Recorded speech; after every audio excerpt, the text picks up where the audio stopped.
So, I heard that listening to calm and relaxing music before going to bed is actually bad for your sleep. Is that true? As an AI trained on thousands of hours of sleep research, here is what I've found. Sleep sounds are actually really good for falling asleep, but most people let the sounds keep playing all night. And what I've seen in the sleep data is that your ears never fully switch off. Even when you're unconscious, your brain keeps scanning for sound. So when there's a constant background, like waves, rain, or white noise, it makes it harder for your brain to enter deep sleep. Instead, it stays in a lighter sleep stage, just alert enough to keep track of the noise. Over time, this reduces sleep quality. You might think you're sleeping well, but your brain isn't getting the full recovery it needs. So while sleep sounds help you fall asleep, they often stop you from sleeping deeply, and that's what actually matters. But if I really need to listen to something in order to fall asleep, can't I just limit it to like 20 to 30 minutes so it shuts off just after I fall asleep? I mean, then it won't really affect my sleep. I mean, the deep sleep, right? Yes, exactly. The ideal way to use sleep sounds is as a transition tool, not a full night soundtrack. A 20-minute timer gives your brain the calming input it needs to let go and fall asleep, but it also protects your deep sleep by letting the environment return to silence. This way, you avoid training your brain to depend on constant sound, and you give it the quiet it needs to enter the deeper stages of sleep.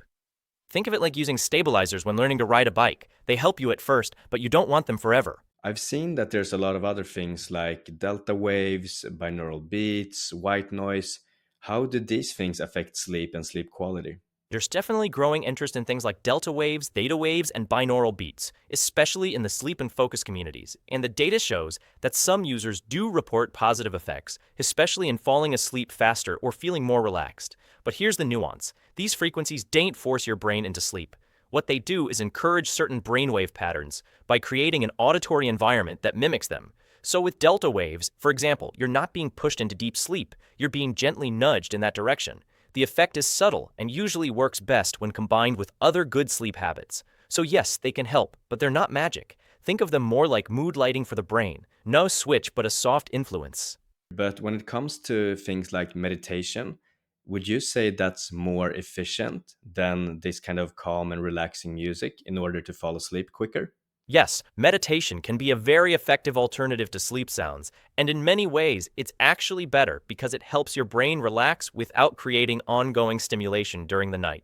Guided meditations, especially those focused on body scanning or breath awareness, work by reducing mental noise and activating the parasympathetic nervous system, which slows down heart rate and encourages a natural descent into sleep. Unlike sleep sounds that can continue playing for hours and interfere with deep sleep stages, meditation is usually self-contained. Once it ends, it leaves your brain in a quiet, low-stimulation state that supports high-quality rest. It also trains your mind over time to detach from intrusive thoughts, making it easier to fall asleep naturally, even without guidance. So if used regularly, meditation doesn't just help you fall asleep, it actually builds long-term sleep resilience. Are there any other methods in order to fall asleep quicker? I mean, like counting sheep or something. Do these things actually work? Yes, there are many methods to fall asleep faster, but their effectiveness really depends on the individual. Counting sheep is a classic example, but it's often too passive and can leave space for your mind to wander into stress or to-do lists. What tends to work better are methods that gently focus your attention without stimulating you. One of the most effective is visualization, mentally walking through a peaceful scene in detail, which helps black out intrusive thoughts. From there, breathing techniques like 478 or box breathing can create a real physiological shift by calming the nervous system and helping the brain move into rest mode. Another powerful tool is progressive muscle relaxation, where you slowly tense and release different muscle groups to release built-up physical tension.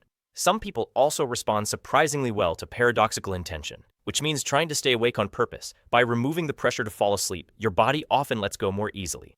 And finally, something as simple as writing down your thoughts before bed can reduce mental noise and make it easier to disconnect. The key isn't doing everything.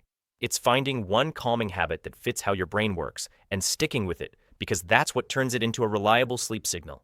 Hello, my name is Daniel Rosensand, and I developed this AI that is trained on over 50,000 hours of sleep data in order to help us answer the questions that we have about sleep. I'll be posting more videos like this where I share practical tools, evidence-based strategies, and surprising insights about sleep in order to help you fall asleep better, sleep deeper, and wake up feeling better. To make sure you don't miss any future videos that I'll be posting, make sure to press the subscribe button. And also, if there are any specific questions or themes that you want the AI to cover in future videos, please comment them in the comment section below. I'll see you soon.